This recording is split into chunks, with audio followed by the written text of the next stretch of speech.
Bandhan Mutual Fund presents MF Corner.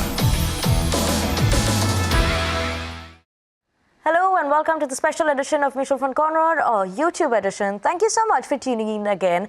And what we're going to be discussing in the last episode, what we spoke about was weekly, monthly or daily. Which SIP should you choose? But so many of y'all have doubts coming in that is there a best date that you could pick an SIP on? While last time we did discuss and we said that, you know, no matter what, as long as you're participating, it's okay. But does a date matter as well? That's what we'll understand with Kshitiz Mahajan, co-founder of Complete Circle, joining in with us. Kshitiz, you know, important question is because I've heard so many times when I had started SIP also, someone was like, oh, you should do it before the 5th of the month. You should do it at this time of the month. Is there an ideal date to get the best return from SIPs? Is that something like that? Well, hi again, Vinnii.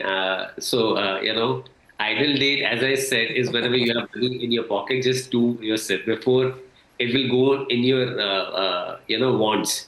There are three cousins, I always say. One is your SIP, one is your EMI, and third is your credit card. So everyone is more heavy on EMI and credit card, and then you suddenly realize by end of a month or in last 10 days that the third one has not been taken care. So it's always better as and when you have money in your pocket. First of all, your investment has been taken care, then your needs, and then your wants. And there is a study which is done over the last 28 years and on BSc that whatever date you pick, if you have time on your side and if you have more than 10 years investing into capital markets, then it hardly matters. The return variation is hardly in some bips, let's say 0.3 to 0.5 bips. And irrespective of what market cycle you are coming in, irrespective of what levels you are coming in, important point is that you should participate rather than just looking at timing the market and looking at the right correction.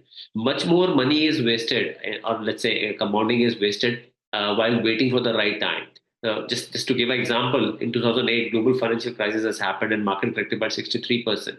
And many people who stopped their SIPs and waited for the right time, so maybe their return part was little more when they started participating at lower level. But what they missed over a period of last 17 years is the compounding. As good as on 10,000 rupees, you have a loss of, or let's say you have made less than, you made 10 lakh less when if you are participated in at the top of the market, which is around October 2008, and if you are participated at the bottom of the market, which is in December. Which is the next year, 2009.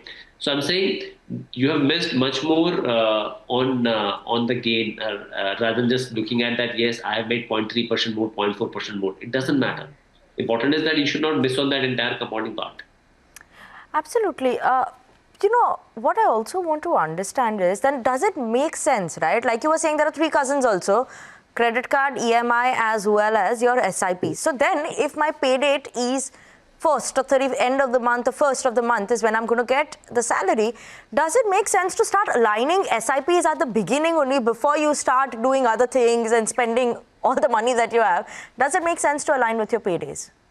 So that's what I do. It makes my life easy also because I know what type of money I have to spend after taking care of my investment needs and my initial expenses needs. So I think that's what I do.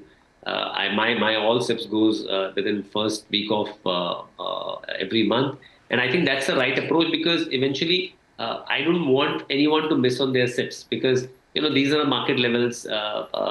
When you have correction on your side, then you should target the number of units. You are participating at low levels and you're getting much more units for the same amount. When you were participating 6 months, 7 months back, you were getting a higher value of your SIP investment, but at the same time, you're getting lesser units. So I think at any given point in time, you should ensure from your side that you should not miss on your SIP participation. So I think that's the right thing what you're saying, Vinnii. Absolutely. And Kshitiz, this is a myth, right, on terms of date and returns, that if I'll invest maybe in the first week, something will change in my return. That's just a myth. And there is no concern on that front. Even if you do have the money and if you do it at the end of the month also, there's not going to be any issue on that front. 100%. yeah, important point is that market doesn't move the way we think that, let's say that I will put money on first, that's my lucky day, or some other number which is my lucky day. If you have time frame on your side, and whenever you do SIP, you do SIP along with your goal plans. So just don't do SIP because there is an investment avenue which generates much more return. When you align your SIP with a goal plan, then you can actually see a multifold compounding effect in your portfolio. Otherwise, you'll double your money and see, okay, and then we can move out. No, this is not how you approach. Just align each and every step with your goals. You're buying a car goal, buying a home goal, children education goal, retirement goal, his or her wedding goal, and then you see whether you're doing on first or second or third or fourth. When you have 10, 15 years on your side, it doesn't matter. What matters eventually is that you should have the discipline which is going in, so that you can actually see a multifold compounding effect. So, there have been studies on how markets have moved over a period of time, but this is the best time when you look at your account, there is money lying, and just start your SIP if you have some money on the side.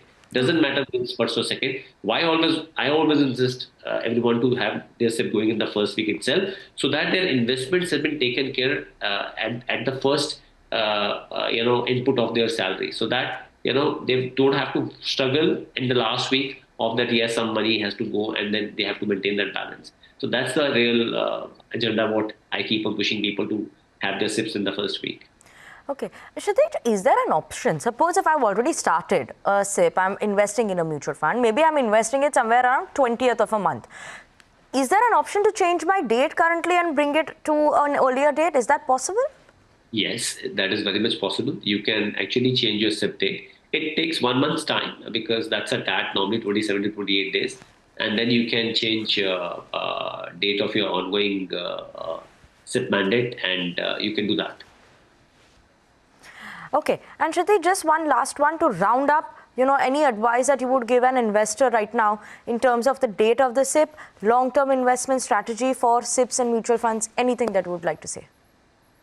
I can tell everyone that I know most of you who have started their SIPs in the last 1.5 years, you must be seeing that you're just putting in money in the market and there are hardly any returns. Or maybe few of you who have seen performances of small and mid cap and participate, there are negative returns. It's like you're investing when you're participating into a SIP or any equity mutual fund. You're investing or participating into a business only. You're buying a minority share. You're a minority shareholder of all those companies which are a part of your mutual fund portfolio. So businesses are not grown over let's say in 1 year or 2 years time. It requires time. So just stay put with your SIPs. The more you keep on moving in your participation with your equity investing through SIPs, you realize that chances for you to make positive returns are almost 100% if you are more than 10 years. Chances for you to make more than 8%, around 90% if you're more than 10 years. Chances for you to make more than 12% is around 80% if you are there for more than 10 years. So this is a study done by White Oak over BSE TRI, which is Total Return Index. All I'm saying is that businesses are built over time, and these have been traded in markets, share price, and it's been governed by a lot of other factors. But if you are there for long, for you to make and generate alpha and generate a good amount of inflation-beating return is really good if you're there for long term.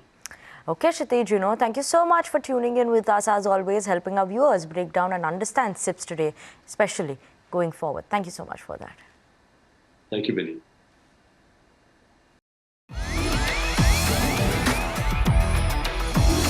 Bandhan Mutual Fund presents MF Corner.